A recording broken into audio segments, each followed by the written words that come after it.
8h10 à Alger. Madame, Monsieur, bonsoir. Soyez les bienvenus dans ce 24 heures Afrique à la une de l'actualité. Une feuille de route commune pour dynamiser les zones frontalières. Conclusion des travaux de la première session de la commission bilatérale pour le développement des régions frontalières algéro-tunisiennes.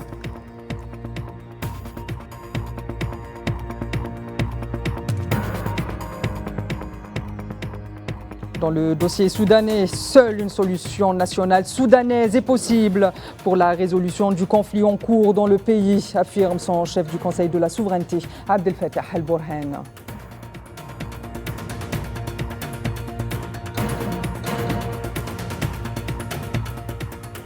Quelques jours après le retrait du Mali, du Niger et du Burkina Faso de la CEDEAO, les réactions se multiplient au même titre que les questions sur l'avenir même de l'organisation.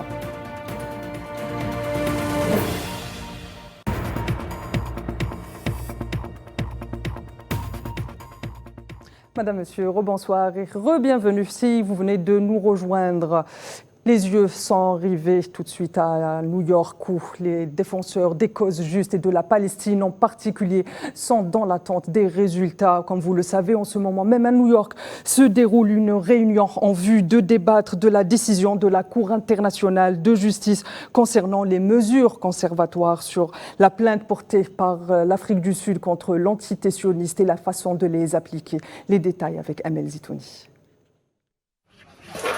Les actes et omissions de l'entité sioniste sont de nature génocidaire car ils sont commis dans l'intention de détruire les Palestiniens de Gaza en tant que membres du groupe national. Une origine raciale et ethnique palestinienne plus large, ce sont là les éléments de langage du mémoire soumis par l'Afrique du Sud à la Cour internationale de justice. L'Afrique du Sud a également demandé au tribunal de La Haye d'émettre une ordonnance provisoire pour que l'occupant sioniste suspende immédiatement ses opérations militaires à Gaza. Suite à cette plainte déposée par l'Afrique du Sud ayant débouché sur une condamnation historique des crimes odieux de l'entité sioniste à la Cour internationale de justice et à la demande de l'Algérie, une réunion cruciale du Conseil de sécurité aura lieu ce soir à New York pour discuter des modalités d'application de la décision de la CIJ. Pour rappel, l'Algérie a interpellé par le biais de son représentant permanent auprès des Nations Unies, Amar Benjama, lors d'une réunion du Conseil de sécurité sur le rapport périodique de la Cour pénale internationale, la question palestinienne. Il est impossible de ne pas penser qu'une réaction prompte de la CPI à la saisine déposée par la Palestine depuis plusieurs années sur les crimes commis dans les territoires palestiniens par l'occupant sioniste aurait pu sauver la vie de plus de 26 000 Palestiniens innocents tombés en martyrs lors de l'agression contre Gaza et atténuer la souffrance de la population assiégée dans l'enclave palestinienne. Le chef de la diplomatie algérienne a quant à lui insisté sur l'importance de mettre un terme à l'impunité de l'entité sioniste quant à ces crimes barbares commis en Palestine. Il est inacceptable de tolérer les graves violations de ces décisions, alors que les membres des Nations Unies ont travaillé afin de garantir une coexistence pacifique et civilisée entre les différents membres. À l'issue de la réunion du soir, le Conseil de sécurité n'aura pas d'autre choix que de trancher dans le vif et acter la décision de la CIJ en engageant des mesures concrètes visant à stopper le génocide pratiqué à Gaza par une armée d'occupation. Une étape primordiale qui pourrait mener à un cessez-le-feu et une victoire pour la cause palestinienne née dans les couloirs des Nations Unies. Et les travaux de la première commission bilatérale de promotion et de développement des régions frontalières algéro-tunisiennes ont pris fin mardi soir à Alger par la signature d'une feuille de route portant sur plusieurs mécanismes pratiques pour la promotion et le développement des régions frontalières. La feuille de route en question a été paraphée par le ministre algérien de l'Intérieur Brahim Merad et son homologue tunisien Kamel Fekki en présence des walis des wilayas frontalières des deux pays et de représentants des secteurs concernés par le développement des régions frontalières. Un des objectifs de cette commission est notamment de désenclaver les zones concernées.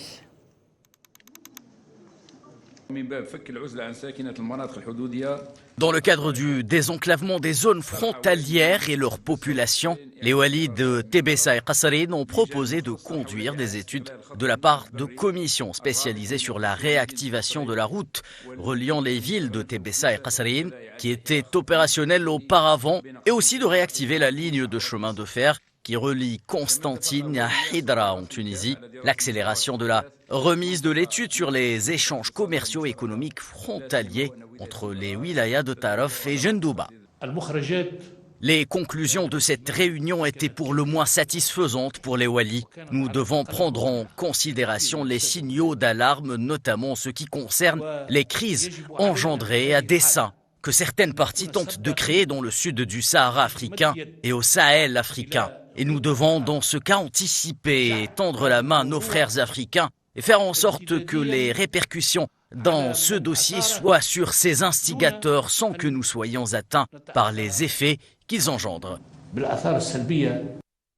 Et en Tunisie, le couvre-feu en vigueur depuis 2015 a été prolongé de 11 mois supplémentaires sur l'ensemble du territoire national. D'après le décret présidentiel paru mardi, la mise en vigueur de cette nouvelle décision sera officialisée à partir du 31 janvier courant pour prendre fin le 31 décembre 2024.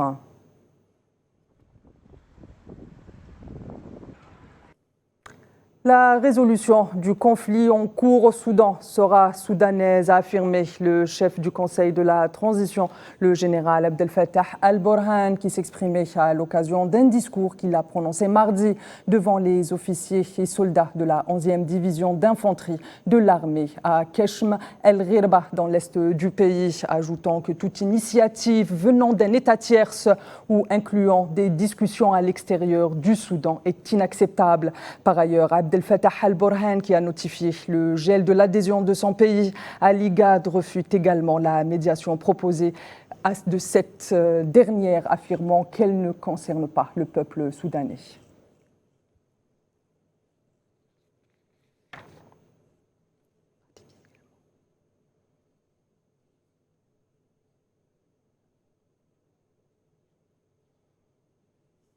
Et de son côté, l'Organisation des Nations Unies lance une alerte concernant la Somalie et déclare qu'environ 1,6 milliard de dollars sont nécessaires pour aider 5,2 millions de personnes en Somalie en 2024. C'est ce qui ressort du plan de réponse et des besoins humanitaires 2024 publié mardi par les Nations Unies en Somalie. Les partenaires humanitaires ainsi que le gouvernement somalien précédent par ailleurs que 5,2 millions de personnes ont besoin d'une aide humanitaire et d'une protection vitale urgente.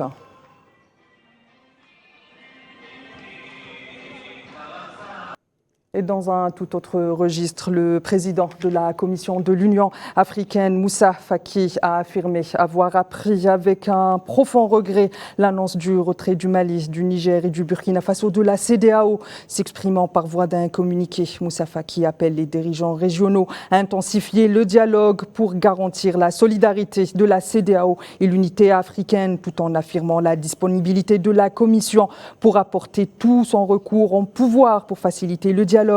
Pour rappel, le 28 janvier en cours, le Mali, le Niger et le Burkina Faso ont annoncé le retrait avec effet immédiat de l'organisation ouest-africaine.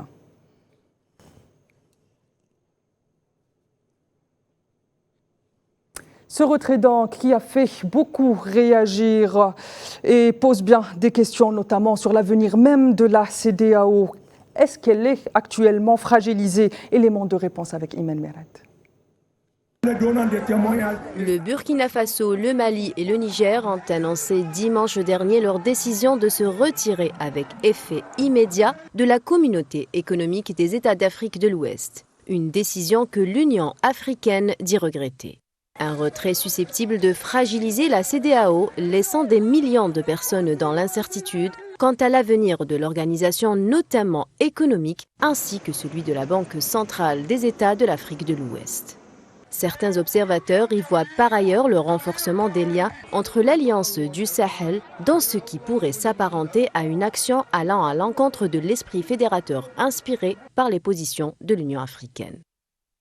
There are major realignments Des réalignements majeurs sont en cours dans la politique de la région, dans la politique internationale en ce qui concerne l'Afrique. Et c'est, je pense, l'un des changements vraiment significatifs. Et bien sûr, alors que la situation sécuritaire continue de se détériorer dans la région, cela ne fera que continuer à avoir un impact, ou encore davantage, sur les États côtiers d'Afrique de l'Ouest et sur le Sahel. Autre risque, la perturbation des flux commerciaux et de services d'une valeur de près de 150 milliards de dollars par an, soulevant des questions sur le sort de millions de ressortissants des 3 pays qui se sont installés dans les États voisins, le bloc autorisant les voyages sans visa et les droits de douane. Je pense qu'il serait assez logique dans cette approche qu'un retrait de l'Union monétaire ouest-africaine ne serait certainement pas surprenant dans ce contexte. Et cela rendrait une certaine dose de sens, mais cela aurait aussi certainement des ramifications très importantes. Et s'il semble clair que les États sahéliens privilégient actuellement les réponses politiques plutôt que d'examiner les résultats économiques ou autres, un retrait du franc CFA aurait plutôt des conséquences. De son côté, la CEDEAO s'est déclarée prête à trouver une solution négociée.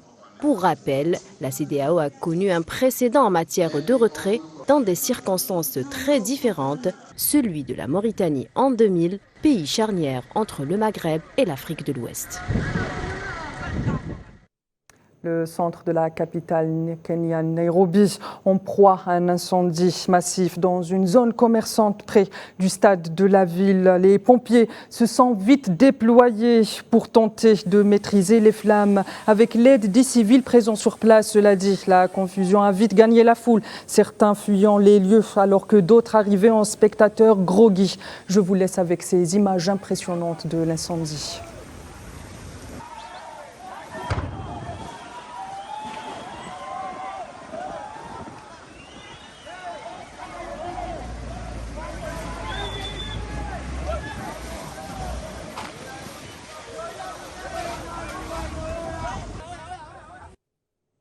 Et football à présent, avec le tableau des quarts de finale de la CAN 2023 qui se précise de plus en plus.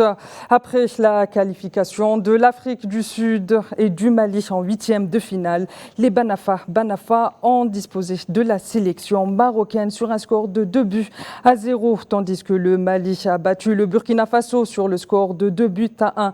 Les rencontres des quarts de finale débuteront vendredi avec un alléchant Nigeria, Angola et RDC, Guinée. Je suis très heureux d'être là où je suis maintenant et je suis fier de l'équipe parce que personne ne nous a laissé aucune chance après le premier match que nous avons perdu contre le Mali. Mais nous sommes devenus forts et nous avons travaillé dur pour arriver là où nous en sommes aujourd'hui. Et Madame, Monsieur, avant de clore cette édition, sachez que l'envoyé personnel du secrétaire général de l'ONU pour le Sahara occidental, Staffan de Mistura, est attendu aujourd'hui en Afrique du Sud où il doit prendre part à des réunions avec les dirigeants sud-africains concernant la question sahraoui. Et Madame, Monsieur, c'est ainsi que s'achève ce 24 heures Afrique. L'info continue sur l'ensemble de nos plateformes digitales. Quant à moi, je vous donne rendez-vous demain à la même heure. Et d'ici là, prenez soin de vous. Excellent type de programme.